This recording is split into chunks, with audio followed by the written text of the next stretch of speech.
Of Raycom and Jefferson Pilot Sports. How to explain Wake Forest's recent domination of Duke? eleventh-ranked Deacons have 4 straight wins over the Devils. The common thread, Randolph Childress. He has saved his best for the Dukies, averaging 19 a game in his career. And in January, Randolph powered the Deeks with 22 in the second half in a performance that brought a smile to the face of all Deacon faithful, including the great Charlie Davis. It was an emotional Duke team that snapped its 9-game ACC losing streak here Thursday against Georgia Tech. Maybe the breaks will start going in Duke's favor. Late in the game against the Jackets, Drew Barry trips and falls, freeing Trajan Langdon for the open shot and the go-ahead bucket in a 7-point win over Georgia Tech. But can they find a way to beat the Deeks? The answer is await.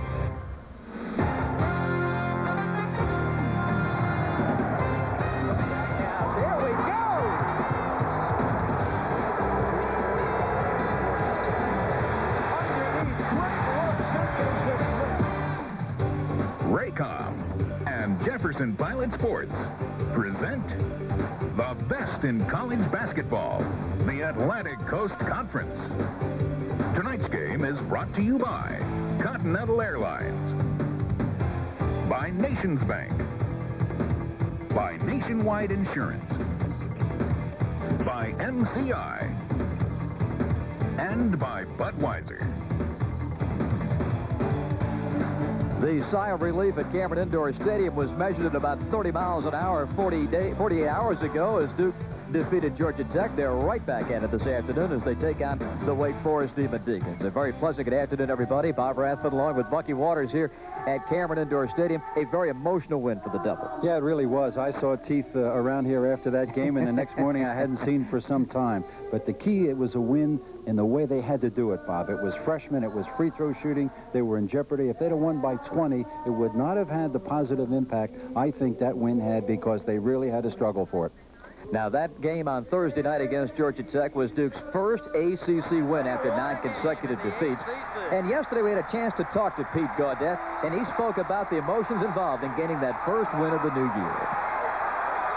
I was real pleased that, you know, with the fashion that we won the game, and real pleased the way we came out and with the emotion that we've still had, despite the fact that, you know, we've been losing. And I've said all along that, you know, we all chose to play in this league. The coaches have chosen to coach in this league, and the games are going to be played at a very high level.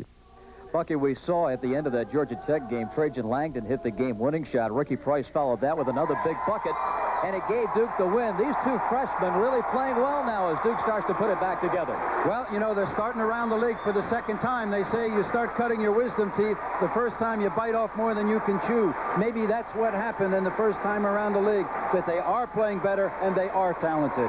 This Wake Forest ball club's had Duke's number. We'll talk about that when we continue from Cameron Indoor Stadium. It's the Deeks and the Blue Devils. We'll have more from Cameron in a moment.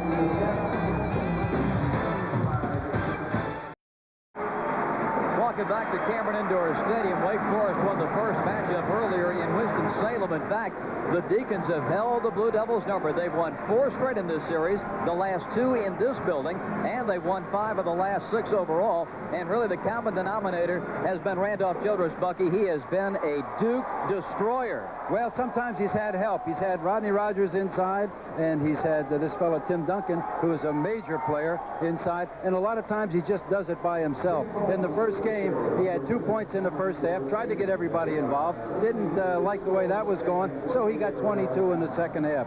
Somehow or other, he manages to score over Grant Hill or over whomever. That guy can really play. Well, it was in this building last year when Childress destroyed Duke with this shot late in the game. With the Deacons trailing by 2, Childress indeed over Grant Hill, buries the 3. And Randolph made a winner of the Deacons that day. Pete Gaudette knows, everybody knows, Randolph wants it at the end. Randolph Childress is up at the top. He's going to take the last shot. Everybody knows it. The guy playing him knows it. Grant Hill knew it, and he put it in over Grant. Now, against Florida State, he missed that shot. Whether it is the last minute of the game, the first minute of the game, or the 38 in between, Duke has got to find a way to slow him down. Yeah, they really do, and Blakeney's going to start hopefully that will help. He did a nice job on Best. He's the best defender they have right now. But the old joke about stop, contain, this guy Childress, as a money player, he's no small change. And he is the key, stopping him, containing him to Duke winning today. Well, the Deacons have figured out a way to beat the Devils, as we mentioned, 4 straight. We spoke earlier this morning with Dave Odom, and he expressed to us his concerns going into this second game of the Duke series this year. We've got to establish some law and order here in Cameron to begin with. You know, the crowd is going to be alive as it should be. You know, early, say the first 4 to 8 minutes of the game, I think, are critical, that we get in the game and give ourselves a chance. It is a game, Bucky, that has a lot of interesting matchups. We'll see them all play out here today as the Deacons go head-to-head with the Duke Blue Devils. When we come back, we'll meet today's starting lineups. But first, this message from Budweiser. From Cameron Indoor Stadium on the Duke University campus, ACC basketball today as the Wake Forest Demon Deacons go head-to-head with their longtime rivals, the Duke Blue Devils. Good afternoon, everybody. Bob Rathman, Bucky Waters. Welcome to ACC basketball, and quite a matchup today between these two North Carolina rivals, Duke and Wake Forest. Let's meet today's starting lineups, and we begin with the visitors from Winston-Salem, a ball club that's coming off a loss against Florida State on Wednesday. A powerful front line led by Travis Banks and Tim Duncan, Jerry Braswell and Randolph Childress in the backcourt, and Banks did a terrific job, Bucky, containing Cherokee Parks in Game 1 in Winston. Yeah, and he also went for 12 points and 7 boards, but his job today is do a number on Cherokee. And the Duke lineup today. And Kenny Blakeney will start in the backcourt with Jeff Capel. He did a fine job on Best here Thursday. They've got him back in there today. Yeah, you have to qualify that. Best had 25, but he's mercurial. But in addition to that, Blakeney gave him 13 points and 3 assists in 30 very tough minutes. Pete Gaudet is the head coach of the Duke Blue Devils. Got that first ACC win under his belt and had the weight of the world taken off his shoulders.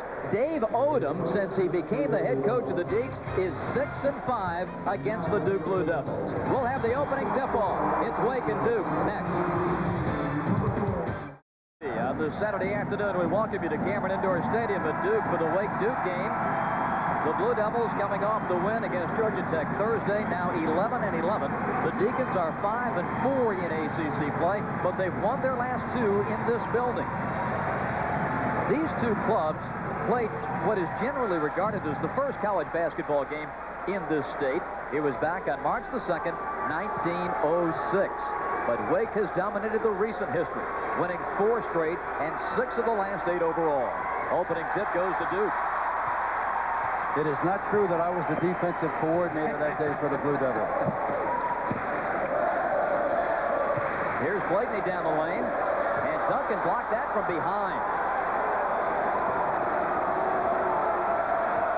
So Tim Duncan with a block shot right off the bat. Off Timmy's hand, and Eric Meek has it. That's going to be an interesting matchup to watch. Meek versus Duncan when Wake has the ball. Langdon uses his quickness, goes right around for all and scores. Very interesting. In the first 2 segments, offensively for Duke, they went right at the big men. I think that's a smart way to play against Duncan. You've got to go right at him and challenge him.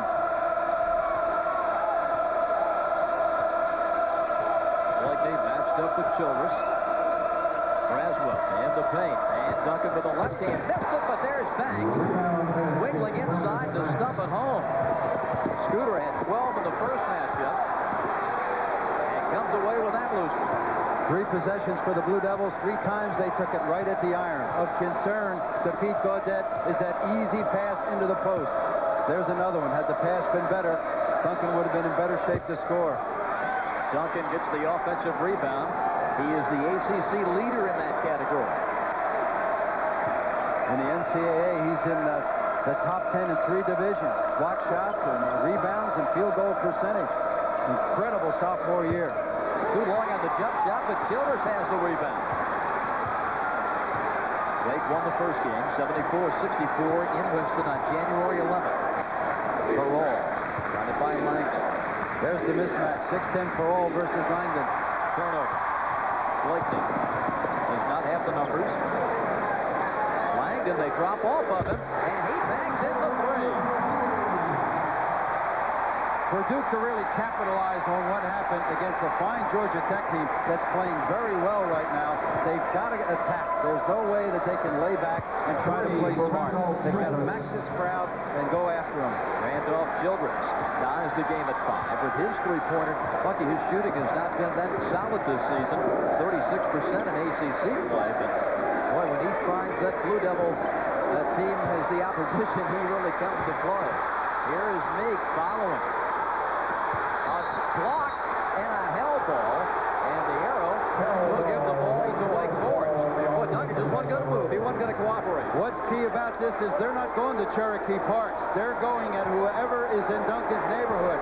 Look at Eric Meek Paddle taking it back up. Duncan, concerned about foul trouble, playing very smart down there. He very seldom gets emotional and makes a dumb foul. Wake Forest, a great counter-puncher. They play solid defense, great free-throw shooting team, very comfortable in a 70-point game. That's not Duke's style. Childress recovers quickly to cover Capel. Parks floats one in, the Chief with his first bucket. Boy, time of possession for Duke has been about 4 seconds. It's definitely not making Wake stay on the defensive end and work. Similar bucket to game 1 in Winston-Salem. Duke took a lot of quick shots. In that game, Capel was hot for him. Yeah, and what happened? They got out to a nice lead in that game, and then right before the half, Wake ran off 9 straight points to lead by 1, and then absolutely blew them out. It was 14-point run in the second half. Here's that high-low dump down. Perall with a mismatch, unseen with Trajan Langdon, the freshman from Alaska, giving away about 5 big inches inside when Perall posts up. You see Peral's season numbers. He's a 66% foul shooter. On the line. He's only 4 for 12 from the three-point line, Bob. His reputation, and most of us who have seen the big men from Europe, they're standing shooters, very good at three-point range. That has not been his forte so far. Make the board. 7-6 Blue Devils. And Langdon fumbles it out of bounds. The classic unforced error. My goodness. So Wake trying to take advantage of the miscue and take the lead. They trail by 1. The Deacons 14-5. Only 1 loss outside the league, and that was to the Florida Gators in Greensboro. And that was by 11 points. Almost everything in the league has been very, very close. In fact, 3 of them by 5 points. A three-pointer for Childress, his second of the day. Deacons lead by 2.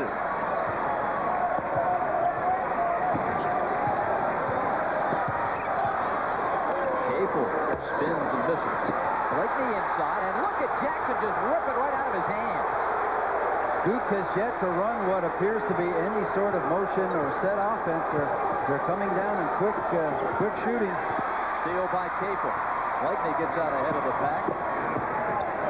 Boy, good transition defense that time by Wake. And at the travel on Parks. A lot of teams make transition well, going from defense to offense. Wake, very impressive getting back that time. Time out on the floor. We'll be back after this message from Budweiser. Early moments here at Cameron. Wake Forest leading by a deuce. Elsewhere in the ACC today, the Virginia Cavaliers won big at Clemson and at College Park, Maryland by 15 over Florida State. The Terps take a half-a-game lead in the ACC with the Tar Heels playing in Atlanta tomorrow against Georgia Tech. Wake Forest with it. Here's Banks playing to Jerry Braswell. We talked earlier, Bucky, about the Duke freshmen. The Wake freshmen have held their own. And Braswell strong to the bucket. Indeed, they have. They haven't gotten a lot of publicity, but they have played extremely well in a limited fashion. Capel for 3. Jumps first bucket of the game. I'm glad I'm not getting paid by the pass out there today. But this is positive for Duke. Wake is much more comfortable in a slower tempo. They're averaging 70 points. They've got great point guard play, and that's something Duke can't boast. Duke is only 3-8 in games decided by 10 or less points. They've got to hurry it. Jackson, Duncan keeps it alive, saves it, and Braswell for 3, got it. Jerry Braswell with just his 6th three-pointer in the league this year, and the Deacons lead it by 4. Boy, there is a war going on down inside. And this time, Antonio Jackson has the battle scars and picks up the foul. The first-year player from Aliceville, Alabama, Jackson, 6'8", 200. Coming up at halftime, stay tuned for the Continental Airlines Fast Takes contest, brought to you by Continental, the official airline of the ACC. Antonio getting a breather. Sorry, Bob. Antonio Jackson only averaging 5 minutes a game. Look at the three-point shooting so far. And it's warm in this building, and it's warm around that arc. Neither team putting great pressure on the ball at this point. Deacons playing zone. And Blakeney at the sideline takes it out of bounds. Oh, he called the timeout. He got the timeout to save the possession, but when you only have 3 precious timeouts with 14:02 left in the half, sometimes you might rather take the turnover. We will be back after this message from Carquest Auto Parts. First time. Welcome back to Cameron Indoor Stadium. Bob Rath and Bucky Waters, our ACC crew, with Wake Forest leading by 4 in Duke basketball after the Blue Devil timeout.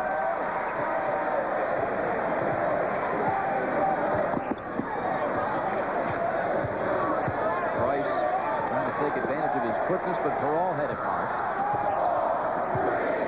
Shot clock down to 1 and a block by Duncan. Wade gets it. Notice how gently he blocks it. No knocking it in the upper deck. He keeps it in play. And a whistle stops play inside Newton, muscling Duncan. And Greg Newton will pick up his first foul. The presence of Duncan just gives defenses a problem. Here's Blakeney again challenging Tim Duncan just so deftly. He gets up on top of the ball, just brings it to the floor, and almost on cue, the Wake guards are there to pick him up. 5th in the nation, he skyjacks him. And in just 2 seasons has become Wake Forest's all-time leading shot blocker. And he won't be 19 years old until this summer. Extraordinary. Rusty LaRue in the ball game, number 10. This is Banks working on Parks. Inside, knock free. Perall takes it down, held ball. And it will go over to Duke. Stay tuned at halftime when Dick Vitale presents the DirecTV Dish Out the Winners sweepstakes. 4 turnovers for the Deeks. And a 4-point lead for Wake Forest at 14-10. Jeff Capel coming up to Ricky Price. I would think, too, Bucky, when you've got a fly swatter like Duncan, as Newton misses, that gives your guards and wing people a chance to maybe gamble, knowing the rejector is waiting. Well, it really does, but it also, you know, the block shot is kind of an emergency reaction. It's a poor defensive ploy. Percentages against you. You get goaltending, fouls, easy stick backs because your center has been pulled off the board. It's better to play solid defense than not have to rely on that big guy erasing your mistakes. Ricky Perall with the soft touch, his first field goal. And Wake Forest leads by 6. Solid defense by the Deacons. In 19 games, only 4 teams have shot as well as 42%. They're counterpunchers. They sit back there, play you tough, and they make you beat them.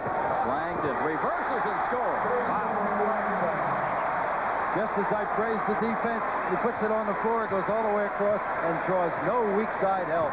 Dave Odom shaking his head. Childress. Banks controls it. Scooter. Cable went out away from him. Banks took the shot and missed it. Well, he won a gamble that time, leaving the man with the ball at 15 feet. Price needs help, finds it at Cable.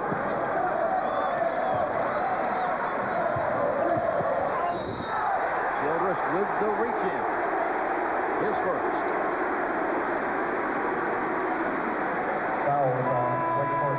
Jeff Capel at the point right now, and Duke has really struggled trying to get point guard play. Here's that move. Trajan Langdon, the Alaskan Express, barrels through there, and nobody on the weak side of that Deacon defense wants to step in front. That's another thing. You rely on that shot blocker when it goes by. If he happens to be occupied, it's an easy layup. Here's the cheat. And so much Bucky was Made in the preseason with the departure, of course, of Grant Hill, who would lead this Duke team. And Cherokee Parks, despite all the losses that have happened, has really put together a whale of a season. He really has. He's stepped up. He's worked hard. He hasn't complained. He's dependent on young, inexperienced players for the most part to get him the ball. The point guard problems, Wojciechowski, Blakeney, Capel, everybody kind of taking a shot, and he's never quit trying. It's been impressive. Childress looking to the bench for the play call. LaRue. Very concerned about keeping control of things here. Doing an excellent job of quieting the crowd, using some clock, and you can do that with a Randolph Childress. I like what Dave said, Buck, in our pregame. Restoring law and order in the first 8 minutes. Fat chance if these cabinet crazies have anything to say about it. Shot clock down to 5, and Duncan. Timmy's first field goal makes it 18-14. The Deacon lead is 4. Childress, for the most part, has been trying to get everybody else in the game in the first half and stepping up big time in the second half. He's been much more productive in the first half of this game. 5 turnovers for Duke. That was a problem against Wake in game 1. Duke turned it over 22 times. Here's Childress. Outside Parole. But it will go over to the Blue Devils of Duke. More ACC action, of course, next week and Wednesday nights. Our cameras will be in Winston-Salem for the Maryland-Wake game. 9 o'clock on Wednesday night. And boy, shouldn't that be a dandy. Duncan and Joe Smith. But first things first. We have Duke and Wake. Yeah, Duncan and Smith, both surprises. The other great sophomores, Stackhouse and Wallace, everybody knew were going to be great players. But Smith and Duncan really have snuck up on people. So much for the recruiting gurus, right? Childress right straight through the defense. Coach Krzyzewski sitting at home would care to debate that with you. He went through there in a tuxedo. That should never, ever happen at this level. You got to have Band-Aids when you try to take it from the top of the key. Parole. Muscling up on Meek. He draws his first foul. Florida State's win over Wake Forest earlier this week, they evolved to a 1-3-1 half-court trap, and it really gave the Deacons problems. There goes Randolph Childress, the threat of the three-point shot, draws the perimeter to him, but there was no support when he went down the lane. Banks got a hand on it, and in the leaping contest, Duncan clears to Banks. Rusty tried to spot up for the 3. Great feed, but Goolsby couldn't hang on to it. 5 turnovers for Wake. Dave Odom playing his bench quickly. And Antonio Jackson getting a cameo early. Goolsby now in there. That's part of that good freshman class the Deacons have that haven't had a lot of publicity. Wake Forest by 6.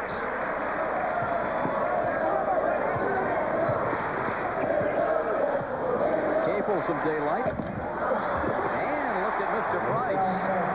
Ricky, who had 12 off the bench against Georgia Tech Thursday, his first 2.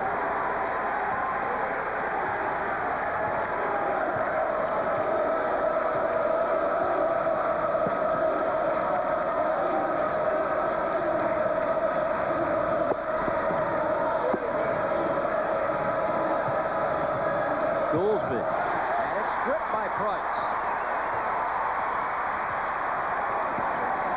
Blakeney. Not wasting any time putting that one up. And Eric Meek fouls Duncan. Argues with Steve Gordon about the call. I think that Duke needs to really work that ball inside. Here's a good move. Ricky Price strips Goolsby. But the Blue Devils are having a difficult time turning any transition. Against Georgia Tech the other night, Bob, really for the first time that I can remember this season, the Blue Devils were throwing long outlet pets. They were laying it up, and they were going to the foul line more than their opponent. This year in the ACC, their opponents are shooting 4 more free throws per game than the Blue Devils. That's a statistic that's been unheard of in the good Blue Devil run. They always got to the line a lot. LaRue for 3. He'd been in a shooting slump, but came up big at Florida State. He was 3 for 18, then hit 4 of 8 threes on Wednesday at Florida.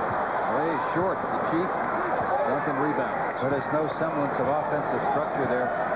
People are just firing, and nobody's on the offensive board. And again, Bucky, I think back to that first game in Winston-Salem when exactly the same script happened. It took Parks out of the game. He went 2 for 14, and Wake just pulled away. You've got to remember that Childress and Duncan are both trying to play 39 minutes a game. You've got to really work them, make them sit on that defensive end, and play hard. Duncan fades and Banks stuffs. Scooter with 4. Nice assist from the big man, and the Deacons enjoy their biggest lead at 25-16. Well, the Deacons are working a nice inside-outside thing offensively, too. They're hitting the threes, they're driving, they're making easy access passes into the post. The Blue Devil defense doesn't have much intensity right now.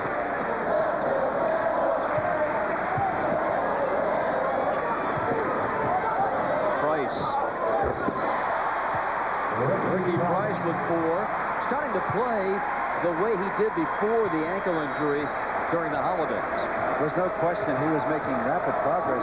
Exciting player early, big games early, and then really did struggle coming back from that injury. A lot of it's just personal confidence right now. I think the injury's fine. They pounded in Perrault, and there's Price to take it away again. 2 big defensive strips by Price. Now can Ricky do it at the offensive end? Shut off now by the bigger Perrault. 6:22 left in the first half.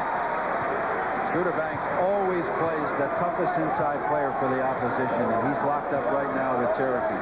As you've already pointed out, they held Cherokee to 2 for 14 in Winston-Salem, and that was mostly Banks. Lightning with his first 2. 25-20 Wake Forest.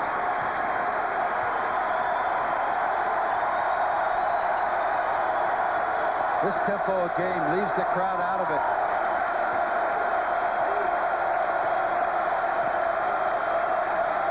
All part of the Wake Forest plan. And Eric Meek does a good job getting around Duncan. Much more aggressive today, Bucky, than he was in the game in Winston as Eric Meek on Duncan. But when the Deacons miss, or the Blue Devils get a steal, they still can't convert it into transition. Whoa! Thank you very much. Oh, reach out and touch somebody. 25-22 is Parks' short 6. That wasn't exactly the alley-oop Grant Hill made in the Final Four, but it still counts 2. So Wake goes into Duncan. He misses, but look at Banks again inside to follow.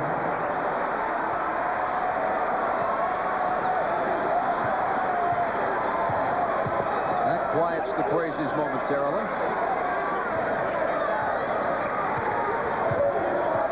Wake by 5. Price. Over Perrault. Hits it. Boy, that was a big league shot.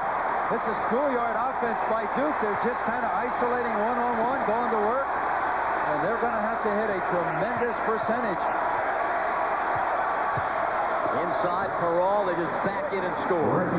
Well, there's always that mismatch, but it works at the other end, too. Somebody, Perrault's got to guard Ricky Price, and that's a mismatch on the perimeter. But Perrault's too big for Price, and he was too big for Langdon earlier. Down inside. Blue Devils trailing by 5. As Blakeney hands it over to Capel.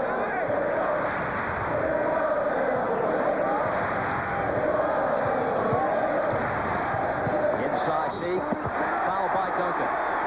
This is the point we're making, and this is something the coaches emphasized in practice yesterday. Meek played off Duncan a little bit, gave him some room to operate. The plan for today to be much more aggressive at both ends of the floor.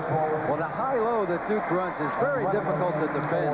When they can keep that ball at the top of the key and they have Meek and Parks feeding each other, it's really difficult to defend because you don't have a weak side. In that case, defensively, you must have tremendous pressure on the ball to make it a tough entry pass. But early in the game, they went at Tim Duncan, and then they got away from it, hit a couple threes, and kind of drifted. Now it looks like they're trying to concentrate and go back after the big fella. Duncan, playing the less of the offensive threats inside, can help more and get the blocks. That's why when Scooter Banks plays that tough inside player, it frees up Duncan to kind of patrol the lane there and erase all those mistakes. California, Eric Meek. Wonderful game against Georgia Tech Thursday. 14 points, 9 boards, 3 assists, a couple of blocks. Goes 1 for 2 at the line. Sad part, Meek's shooting more free throws than any other Blue Devil, and he's their poorest free throw shooter. But it does show that he's attacking in there, and he's taking the ball to the hoop.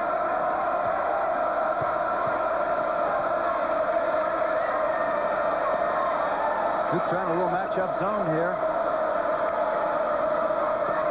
Tony Rutland in the ball game for the Deacs, number 30. Childress is out of there right now. Shot clock at 4, and Rutland misses. Rebound to Meek. Price. Oh, look at that move. Didn't get it to go. Duncan rebounds, falls over Parks. Play continues. Blue Devils had a chance for a breakaway then. They're still a little slow at just releasing that ball, pushing it up the floor. If you're playing against the Deacons half-court defense, you're in big trouble. Parole. Now back out to Rutland. 2:55 left in the half. Wake Forest by 4. You got to take a few chances with your break to beat Duncan down the floor. Because once he establishes inside, your offensive thinking has to change. He takes away the layup.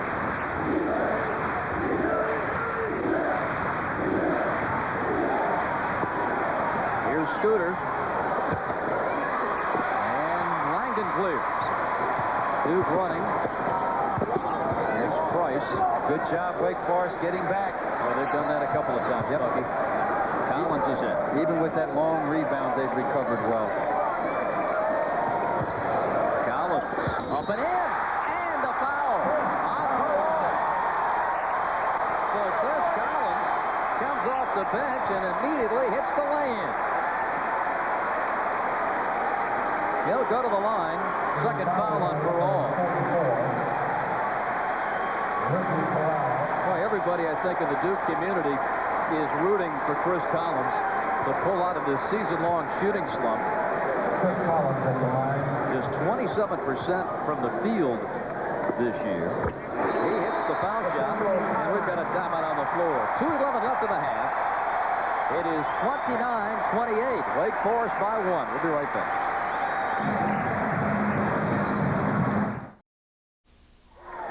ACC basketball brought to you in part by Toyota.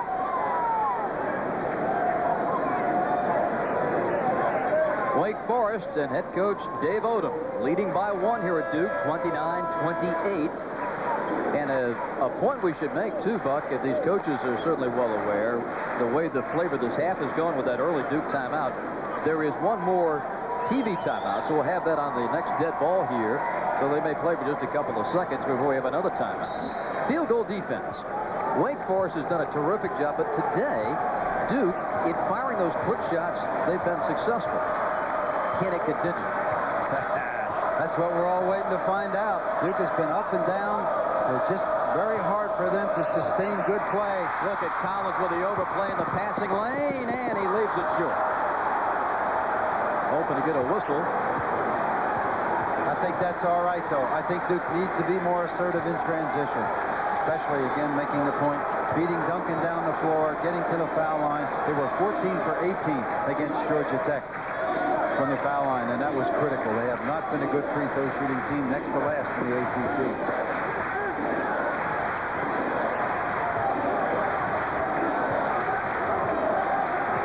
A minute 22 left in the half. Braswell. Childress up top. LaRue spots, misses. Tipped up. There's Banks again, but Parks is able to secure it.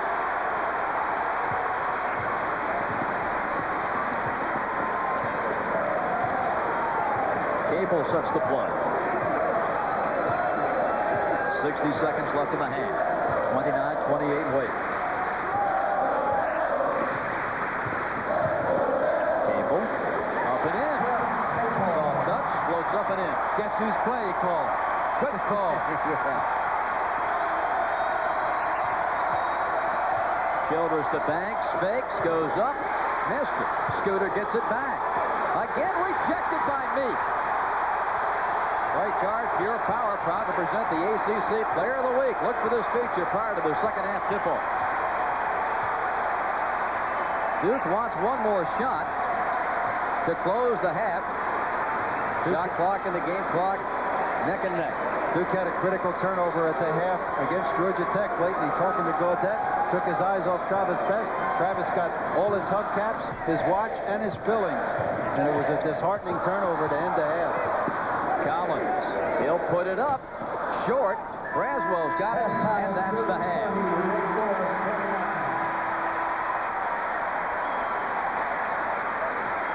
Halftime score, it is Duke 30 and Wake Forest 29. We'll be back after this.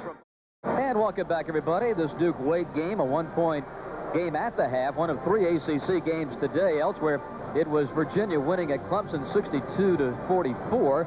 And number 8, Maryland pulled away from Florida State in the second half to win 80-65. Elsewhere today, Georgia wins big over Tennessee at the half. Arkansas trailing by 1, and early Florida all over South Carolina down in Gainesville. Well, this regular season race is a close one indeed. Maryland with a half a game lead. And let's bring you up to date on the final day that you can participate in our championship challenge. We have a toll-free number for you. It is 1-800-514-HOOPS, and you can vote on the team that you think will capture the ACC regular season title.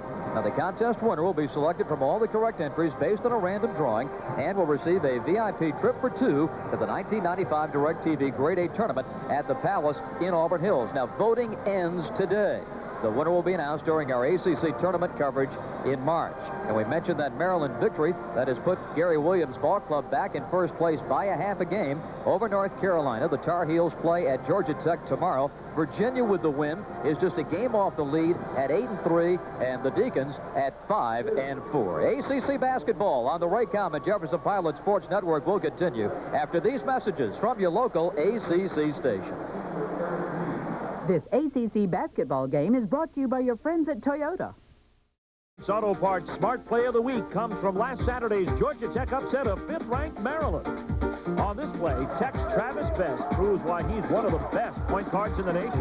Best is trapped on the baseline by the double team, but somehow spots Eddie Olisma and hits it with a behind-the-back pass, and Olisma banks the shot home. Another look shows that Best only caught a glimpse of Olisma, but put the ball right in his hands for the assist.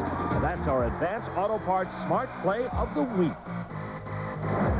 Welcome back. Duke leading by 1. Bob Rathman, Bucky Waters here at Cameron. Let's take a look at our halftime statistics. Bucky, what jumps out at you? Well, the rebounding edge there by Wake Forest is quite amazing. Both teams are shooting extremely well, but they're really not handling the ball well. Both teams with more turnovers than assists. Let's take a look next at one of the key plays in that first half, an MCI proof positive instant replay. Well, the presence of Tim Duncan. Eric Meek is so concerned about containing Duncan that Jerry Braswell is able to go right by Jeff Capel, who just expects help that never comes. Too little, too late by the time Meek gets back in it. And that pretty much described the defense. It was porous both ways. And we'll be back after this from right guard. Raycom and Jefferson Pilot Sports' exclusive coverage of ACC basketball is brought to you by Bud Light, by Ford, by Discus Athletic, by DirecTV, by Continental Airlines, and by Food Line.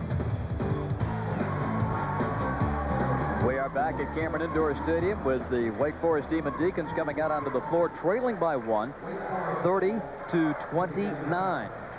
Now, Waters, you're the analyst on this. Duncan shooting 65% from the floor for the year. He's 1 for 5. The rest of the team shoots in the low 40s, and today they're 50%. You explain it. Well, that's the reason all coaches see analysts a lot. And I'm not talking about the color guys. I'm talking about when they talk to you and you talk to them and you're lying down. College basketball is an asylum that's run by the inmates, man. The guys in the suits just kind of hang on. But Duncan's got a streak of 6 straight double-doubles in jeopardy here. They go right inside to Parole, and Ricky puts the Deeks back up by 1. Boy, that was so quick. It looked like it might have been a 1-3-1 half-court zone. It was just so quick. It was bam, bam, but for sure, the Deacons found the man in the high post, Duncan, and he drilled it down. Langdon missing. Duncan with the rebound. Don't you love the way he holds that ball high and triggers the outlet? 9 for the game so far. Inside, Banks stuffs. I'm not sure Duke knows what defense it's in. Scooter with 8. Duke scored the first 4 of the second half. Well, you know, in that first game in Winston, it was Duke that led, and then Wake made the run.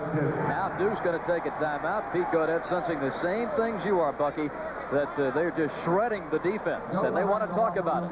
We've played 52 seconds in the second half, and Duke calls a timeout. Football can be exciting. Here's a look at our game plan, Bucky. Wake Forest just has to sit back, play their solid defense, and counterpunch. They don't need to do a lot of outrageous things on the road here at Cameron. Duke needs to capitalize on this Cameron crowd.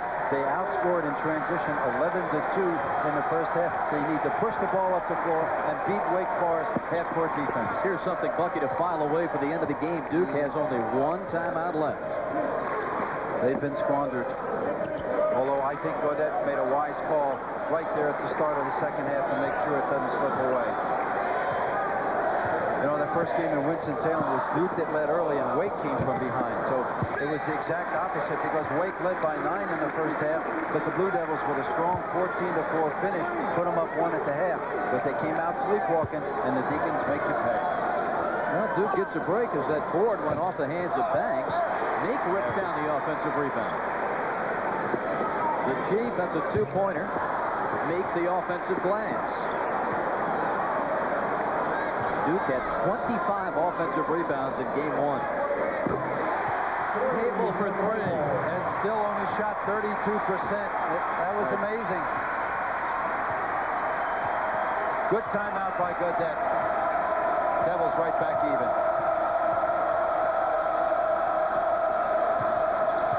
Childress. This time, Duke to get the lead back here. Trying to stamp a 4-game losing streak for Wake Forest. The lob in. Did Eric push off? He did.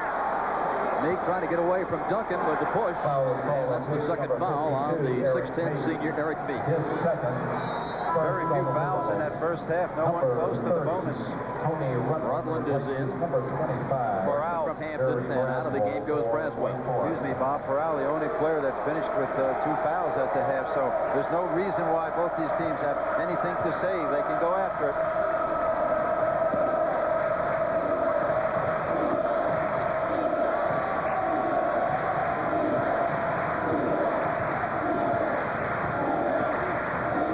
Childress just set a pick on Meek. He got his sinuses rearranged. Trying to free Duncan.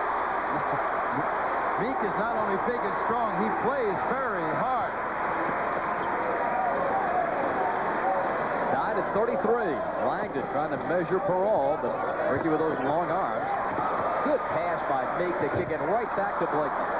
You know, Parole did a good job on Babasura down at Tallahassee. That size, forcing that player to put the ball on the floor and driving them at Tim Duncan. Not a bad concept.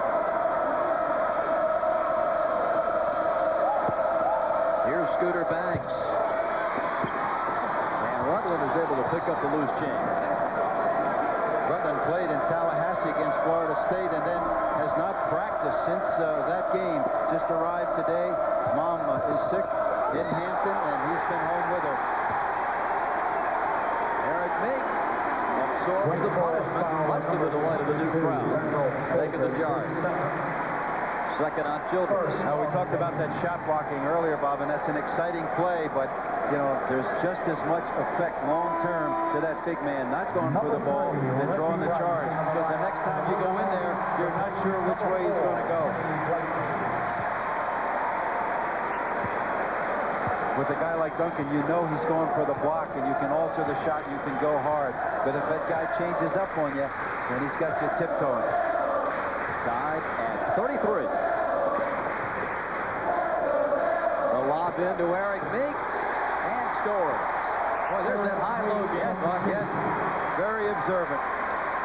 You got to have great pressure on the ball, or those 2 big guys will kill you with a high wire act. Parole, 3-pointer, yes. Ricky with the 3. He's got double figures for just the 5th time this year. That's a great stroke by the Spaniard. Just high and soft. You got to make him put it on the floor and take it to the basket. Meek fouled by Banks as Duncan got a piece of the ball. First on Duke got nice play from their bench in the first half. 9 points. Wake Forest got only 3. The man behind the camera, Jimmy Vanderford, and a proud new Papa. Well, we're all so happy. Way to go, Pop. Already taking baby pictures, right? Little Maria came into the world. So happy for him. A month early, and everybody's fine. Here's Eric Meek with his 4th point of the game. Free throw shooting really has been difficult for Duke this year. 66% coming in. Even when they beat Notre Dame up at South Bend, they were just about 50% from the line, like 16 for 34. And had they been playing an ACC team, that probably would have been another loss. That's why the Georgia Tech game was so important. They hit free throws. They did all the things that they haven't been doing and letting the close games get away. Georgia Tech, by the way, just playing marvelous basketball without James Forrest. That was their first loss after 4 straight wins. Here's Rudley. Needs some help.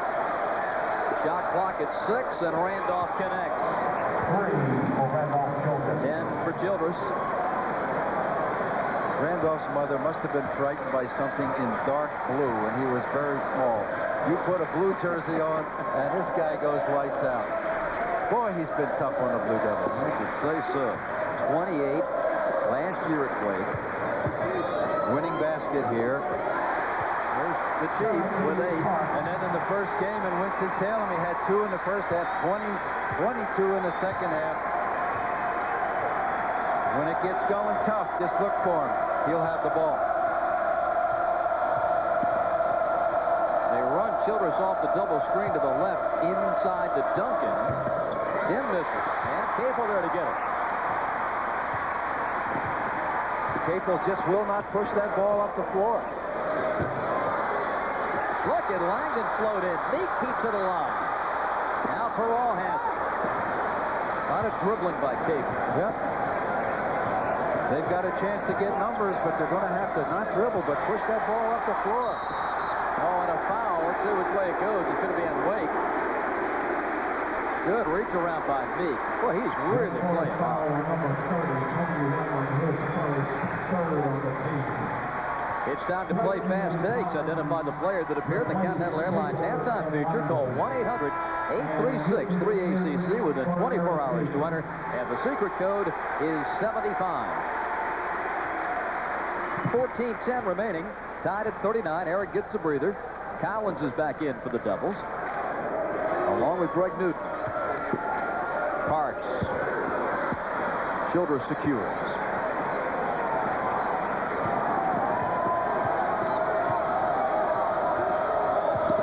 Randolph backing, missing. Duncan and Parks fight for it. Newton had it slapped out of his hand, and that's the 3rd on Randolph Childress. With 13:45 to play. Might not have been a bad foul, except it was the 3rd, because I'll tell you one thing, Greg Newton was going to push that ball. Childress off out a leaner. Cherokee can't quite get the handle, and Newton was looking to launch the long outlet pass. Childress took a chance, and he lost. He doesn't make many mental mistakes out there. This game has featured 4 ties, 7 lead changes. Newton and Parks into Duncan. Scores!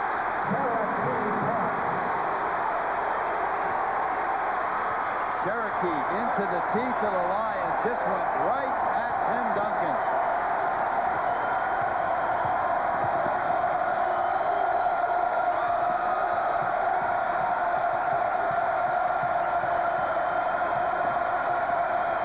Kenny Blakely tracking Childress. Rutland. Up ahead, here's Price. Watch him explode. To the trailing Newton. Now that's transition. And Newton's hurt. Newton is hurt. Time is called. Boy, he really took a tumble after jamming that one in. And boy, the Duke faithful just This is Duke basketball as folks have come to know it over the last several years. The big guy trucking Greg Newton. Very ungraceful ending, but the break, the slam, shooting free throws, this is how they build a reputation, and they've just been kind of walking it around, and this crowd loving it. Amen and amen. Duke's biggest lead. Watch Wake now, just kind of simmer everything down. Yeah, they call number 22, and it's a blocking foul on Newton, and look out, or Meek rather. Eric showing displeasure at the call. That will be the third on Eric, and Childress coming right at him. Here's Eric Meek again, preoccupied. I think it was a good call. When Childress left the floor, Eric was still moving in. Yep. Excellent call by Steve Gordon. How they do that, I don't know. When I first saw it, I thought they had blown it. That's why. But again, Eric Meek is being tied so tightly, trying to keep Duncan from just destroying him inside, that he had to come too far to make that save. That's why Fred Barricat's got the best referees in the business. That's how they can make that call. Childress now with a dozen. Bob, that's a salient statement, and people around the country would agree with that. We get on them when we're our favorite team, when we think they miss one, but believe me, it's amazing. Absolutely amazing. They're almost always right, but they're not perfect. That was the first time that Childress has been to the line today. Blakeney to the hole. Well, that time it was the Wake Forest defense that evaporated. Yeah, well, Eric Meek was putting a slow dance on Tim Duncan. Tim was trying to get around, and Eric was about as wide as California, not to make the tone. Duncan up and off. A tip by Banks. Newton rebound. Duke's bench really stepping up today. Collins, Newton, Price, all playing well for the Blue Devils. Ricky for three. And Banks had the solid position. Greg Newton has run up a few backs, but that's experience. He managed to beg off that one. Childress with a great feed. Banks draws the foul, count the bucket. Boy, you talk about two seniors who know what they're doing. Great pump fake here. Again, the penetration pass, so easy. Childress drawing a crowd, laying it off. Meek trying to come off the Duncan to help. Now Eric has to go out with his fourth foul. And the Chief comes right back in. And Scooter Banks trying to polish off a three-point play. That would pull the Deeks within one. That's going to screw up the rotation for Pete Gaudette. Newton has a little difficulty with stamina. I mean, rotating in and out is fine. He's going to have to go a long stretch now. Newton had a notion. Gets closer. Shoots and misses. Rebound Duncan. That was an error of commission. And another. 11-11 remaining in this ACC contest. We'll return after this message from Continental, the official airline of the ACC. Duke leading Wake Forest by 2, 45-43 with 11-11 left. Jeff Capel on the bench will celebrate his 20th birthday tomorrow. This is a look at the cover of the Wake basketball guide from 86-87. And standing next to Muggsy, none other than Jeff Capel. His dad was an assistant at Wake Forest at the time. And Jeff made the cover of that media guide and probably will make the cover of the Duke media guide in a couple of years. Happy birthday a day early to Jeff Capel. If Muggsy ever had hopes of posting him up, I hope he did it then, because Jeff Capel's turned into a very strong 6'5" forward. Now the Deacons, combination forward guard. Deacons showing a little press that time after the timeout. Nice move after a timeout. It's interesting to watch teams coming out of a timeout. It's a real good chance to see coaching, because that's the one time they're totally in control from an offensive standpoint as to what they execute, and it's a great time for the defense to just change the defense and give them another problem. Shot clock at 6. Here's Price inside. Newton has to get rid of it. Misses. And Hart slams the follow.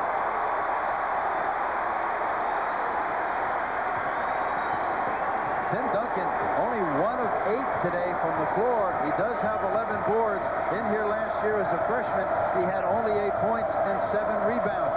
But he had a huge game in Winston-Salem earlier this year. I mean, huge. Well, that'll help your percentage. Yes. Now he's 2 for 9. He must be tuned in here. Looking up here, glaring at you. It was you that said it. And you know, the thing too is Price is fine. He'll shoot a pair. Look at this first step. Boy, this is an exciting player. He's going to learn some discretion, but just pure equipment. He's capable of making the kind of athletic plays that a Grand Hill makes. Great feed from Rutland. No pressure on the ball. Duke defenders guarding the belt line. The easy pass over the top. You got to get up in the perimeter players, get those hands high, force them to turn their back, or at least throw a higher trajectory pass. Because if you let them look down inside and find Tim Duncan, I know he's not having a good day today, but in the first game, as they well remember, he had 18 points, 8 boards, and 7 skyjacks. Ricky Price at 16 in that Carolina double overtime game. Scores his 7th year. The announcers for this game selected and compensated by Waycom and Jefferson Pilot Sports, and the use of this broadcast without their express permission is prohibited. Under 10 to play here at Cameron. Bob Rathbun, Bucky Waters with you. It is 48-45 Duke. As Childress comes up on Blakeney. This is Rusty LaRue. Duncan handles, draws the double. Spins in. Pass to Banks. Good inside ball movement. Tim Duncan just doesn't get flustered in there. He doesn't put it on the floor, keeps it, draws a crowd, and he's becoming a much better passer in that crowded lane area. Now the Deacons have a chance to get the lead back, trailing by 1. Randolph has scored 13 today, 5 here in the second half.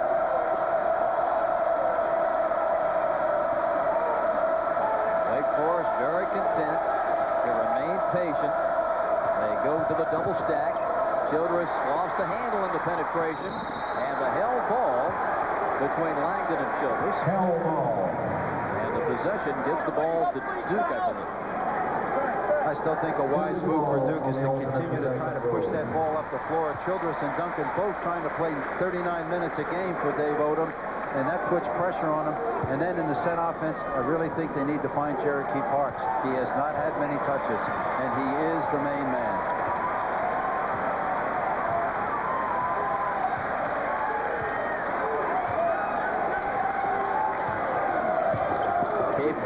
Up and off. Follows and hits off the glass. Didn't give up. Terrific offensive rebound. Childress saw a little daylight through the blocking foul on Langdon. He does this so well. Nations back, and Crawford's partner of the 96 Olympics presents this Olympic trivia question. And here it is. Wake Forest baseball program sent 3 Olympians to the 88 games. Only 1, however, represented the U.S. Which country did the others represent? We'll have the answer a little bit later. One of the keys, certainly when you're defensing Wake, is to keep this guy off the foul line. It's a lot of points here. Well, he's so deceptive. The Duke defense sliding over. The last time it was Meek, this time Trajan Langdon. You think you're going to make it in time, but he's deceptively quick, and he gets right up on you, and he takes off a little earlier than you're anticipating. Thereby, your move into him is a block, and they're good calls. Collins for Blakeney. Second toss for Childress. Randolph with 15, 4 at the foul line. He averages just about 8 free throws a game. Attempts. Well, he's 79% from the line. I don't know what his stat is under 5 minutes, but it's extraordinary. Pressure by the Deeps. Not a bad move.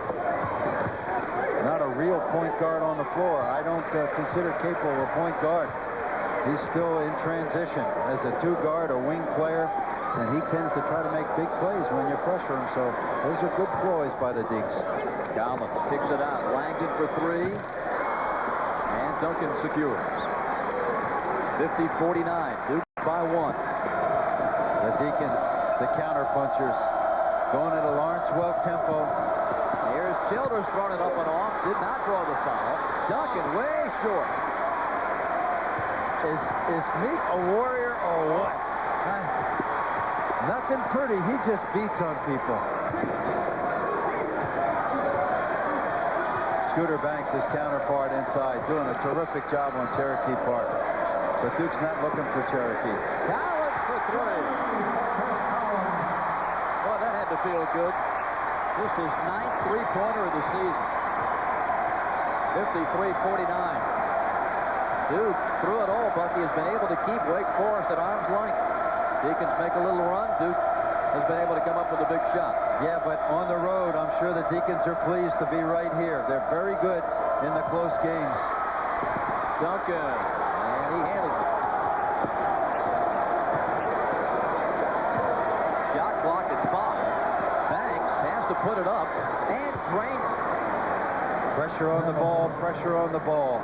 Duke's still a little passive looking at perimeter players, enabling him to get the good shot and make the easy feed inside. Boy, another close one for the Devils here at Cameron. They've played so many this season. They've won only one. That's Thursday.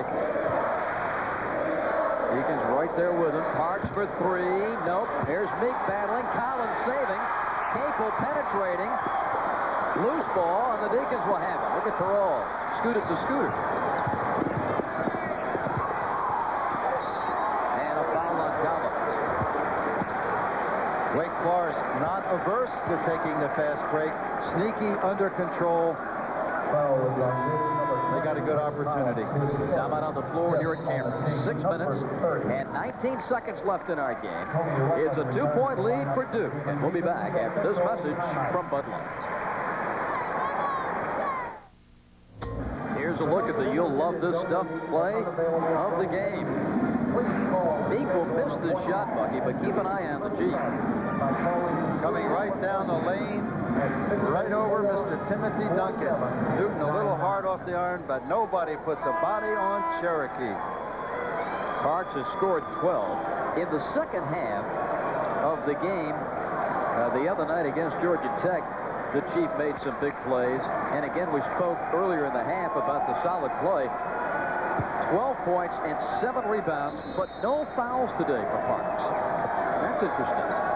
Eric Meek has 4, and I look for Wake Forest to try to take a run at him and get that 5th one.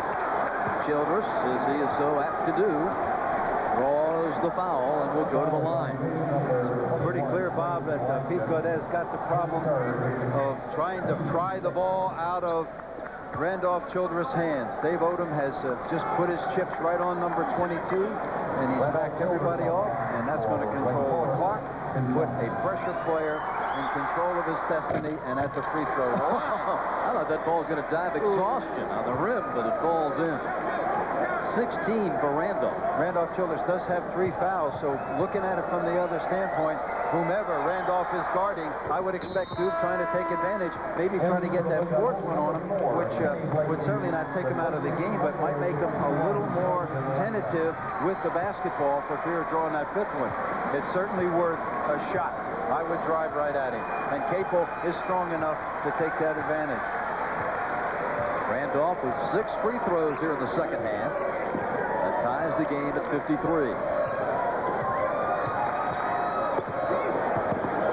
And Randolph defensively matched up with Capel right now. Meek over to Jeff. 3. No. Rebound Perrault and Blakeney on his back.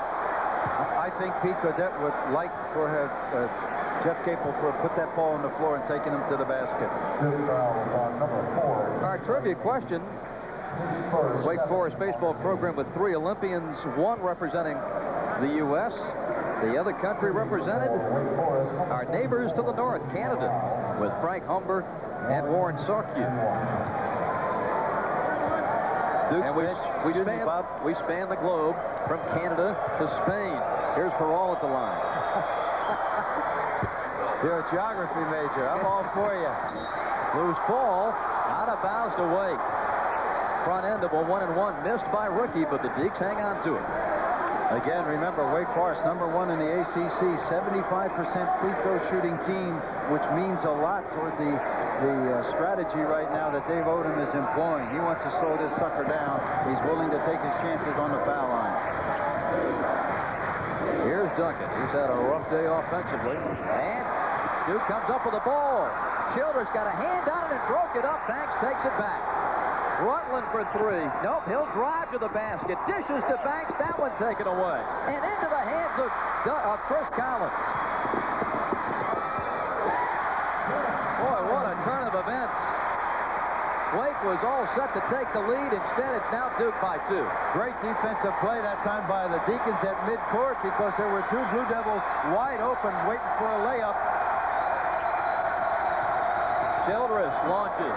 And the Deeks indeed take the lead by 1 on the 3 from Childress. Boy, they've seen that here at Cameron Indoor Stadium a lot. Again, Childress with 3 fouls.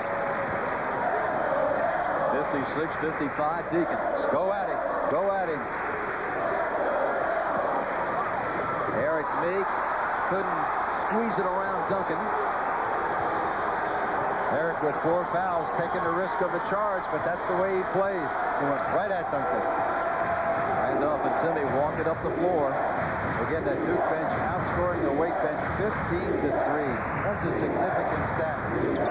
Of course, we understand Tony Rutland has not practiced their key 6th man because of an illness in his family, has not really been in practice since the game in Tallahassee on Wednesday, and I'm sure that's taken away from bench performance by the Deacons. Well, the shot clock at 2, and the blocking foul on Blakeney. That draws a chorus of boos from the Cameron faithful. 22 draws the contact here. Kenny Blakeney, a pretty good defender.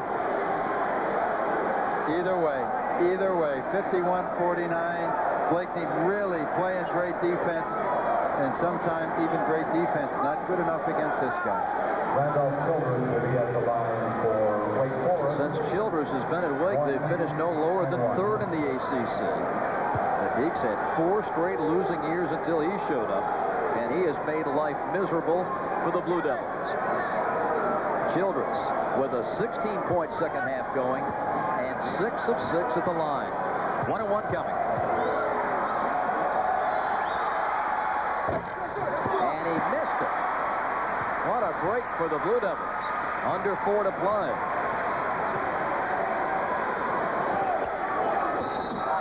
And the whistle on Scooter Banks. It will be his 2nd foul.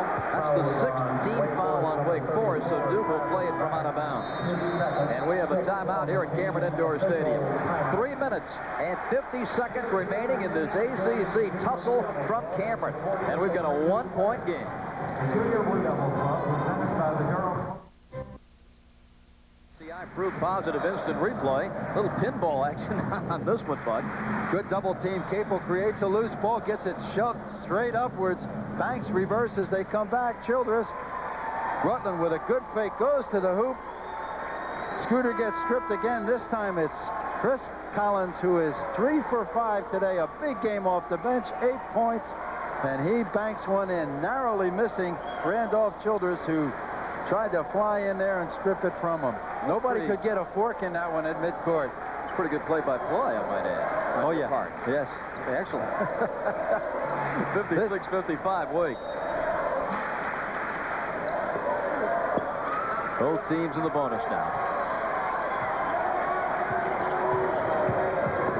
Blakeney driving through, and the foul will be on Duncan.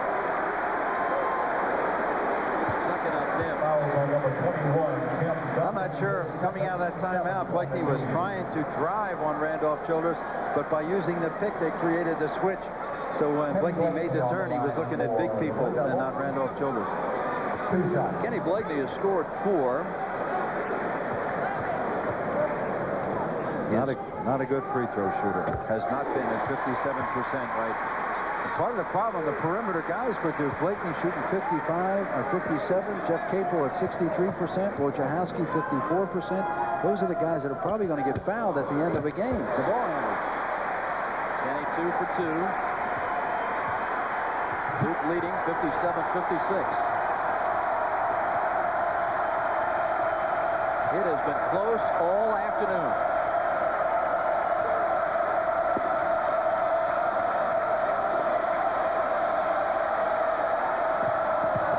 Childress inside to Duncan.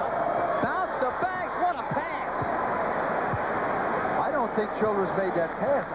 I thought the shot was deflected right to Duncan. I mean, from our location, it was tough, but I'd like to give him credit for that pass, but I really think it was a deflection.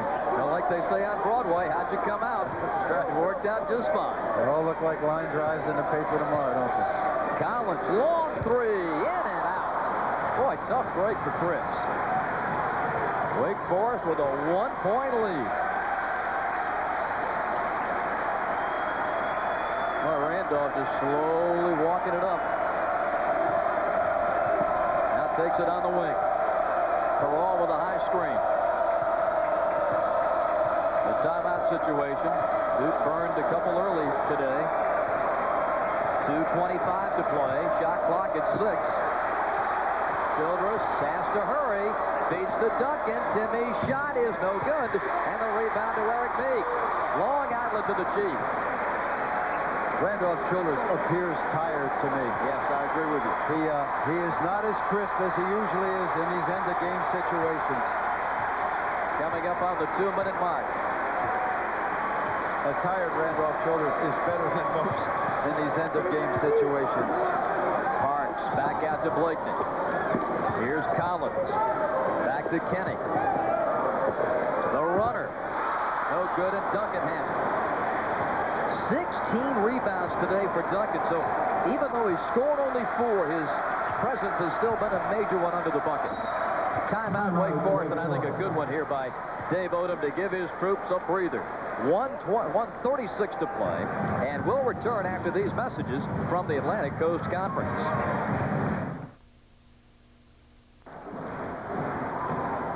Be a part of the 1995 Atlantic Coast Conference Basketball Tournament with your copy of the official tournament program. For just $9.95, you can get your Collector's Edition program pack full of information, stats, and this year, a special trading card insert. To order, call 1-800-488-6000 to get your copy of the official ACC tournament program. That's $9.95, including shipping and handling. Call 1-800-488-6000. MasterCard and Visa accepted. Wake Forest, 58. Duke 57, 1:36 left.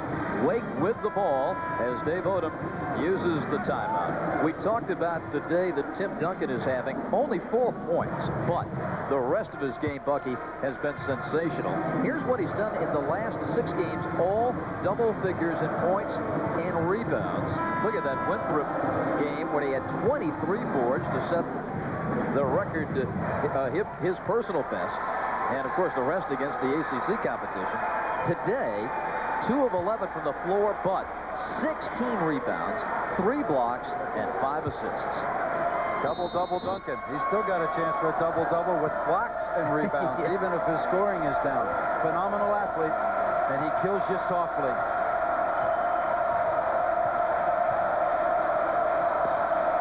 Shot clock now at 11 as LaRue fires and hits a big 2-pointer for Rusty LaRue to put Wake Forest up by 3. Great move by Odom out of the timeout. Everybody looking for Duncan and Childress. A great screen for LaRue. He comes off wide open and finishes.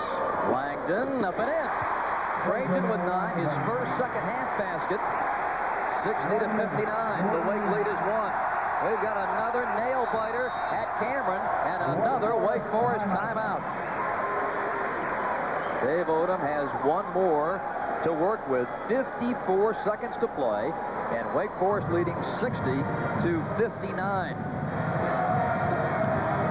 This Wake Forest ball club, after the Duke game today, returns to Lawrence Joe Coliseum, and they'll take on the Maryland Terrapins. A Wednesday night matchup in primetime at 9 p.m. Check your local listings for the station in your area. That should be a dandy, but it would be hard-pressed to beat this one today. This has been a wonderful struggle between 2 old rivals, Duke and Wake. Wake in here trying to make it 3 in a row in Cameron, but they've had some tough times. You look at their losses this year, 11 to Florida way back in early December, and Florida, like the other Final Four teams, with the exception of Arizona, really struggling this year. Duke and Arkansas being two that are struggling. Duke struggling worse than Arkansas, but Arkansas had everybody back. But Wake has lost by 2 at Georgia Tech, by 1 at home to Carolina, and an absolutely phenomenal escape by the Tar Heels. And then at Florida State the other night by 2, and it went to Randolph Childress, who had the last shot. They didn't play to tie. They played to win, and one of the few times that he's missed. That's 3 ACC losses by a total of 5 points. So the Deacons have been here before. Childress has been here before, and he's never really failed. You turn those games around, and Wake Forest in first place. Yeah, but everybody can go through their season, and yeah, but, you know. That's the fun of it.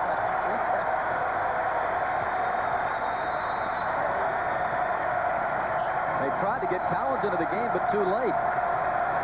So Chris at the scorer's table. Well, I'm not sure. I think Collins is in there for an offensive substitution if they can get the possession. Banks. Duke trailing 60-59. Godet has a timeout. It's Capel to Meek. Oh, look at the slam by the big man. Duke by 1. 28 seconds left. Collins is still at the scoring table. He's going to have to come in if there's a dead ball. Now a whistle stops play. And there is a wet spot on the floor where Scooter Banks went down, and they did not have a chance to mop it up. Now the ball boys are out there to take care of it. Look at Duncan go to get Capel. That frees up some space for Meek. And the train comes down like the lead boulder in an avalanche. Eric Meek, who's been all over this court today, gets what might be the winning basket. There he is. As a money player, he's no small change. It comes down to this. The ball in Randolph Childress' hands and the game on the line. Randolph from 14, got it! And Wake Forest leads by 1. Duke timeout with 6 seconds to play. Randolph did not hit it in Tallahassee. He hits it in Durham, and for the second straight year, a last-second shot by Randolph Childress puts Wake Forest ahead of Duke. Wow. Here it is. Watch. Blakey just about as good as you can get, matching hands. If there was a sight there, he had to put it between fingertips. Randolph Childress gets his tonsils checked by Kenny Blakely, but the money player delivers yet one more time. In here last year with 11 seconds, he did it in a controversial play because Mike Krzyzewski thought it was a 2-point shot and the score was tied. As it turned out, it was a 3-point shot. His team was down, and Wake kind of managed to skate out. No controversy here. Duke now has 6 seconds to go 94 feet. They do not have another timeout. Wake Forest is in the bonus. They've got to go deep, and they've got to get it on the glass quick. I think it's very important that Eric Meek, if I'm Wake Forest, I got to worry about the second shot because I think Duke's going to be smart enough to get it to half court, get it on the glass, and give those two big guys, the Bruce brothers, a chance for an offensive rebound. You think back to the Carolina game, Bucky, and the end of that first overtime, Capel was able to hit that unbelievable shot. He's certainly got the range, and in a hurry-up transition situation might be able to get one off. Not thinking 3, perhaps, but he's the kind of guy who can make some space for himself and fire it up. 6 seconds, an awfully long time. Wake Forest has shown a 2-2-1 full court zone press, but right now wisely man pressure. And it is Capel. 3 seconds. 2. Jeff for the win. No good. And the Deacons have done it again. Wake Forest for the 3rd straight year wins at Duke. Randolph Childress hits the shot, and then the Wake Forest defense watching Capel miss, and the Blue Devils fall at home once again. The final score, Wake Forest 62 and Duke 61. And again, Randolph Childress wears the hero's mantle for the Wake Forest Demon Deacons. What a game. The Deacons are now 6-4 in the ACC. Duke falls at home. We'll be back after this message from Bud Light.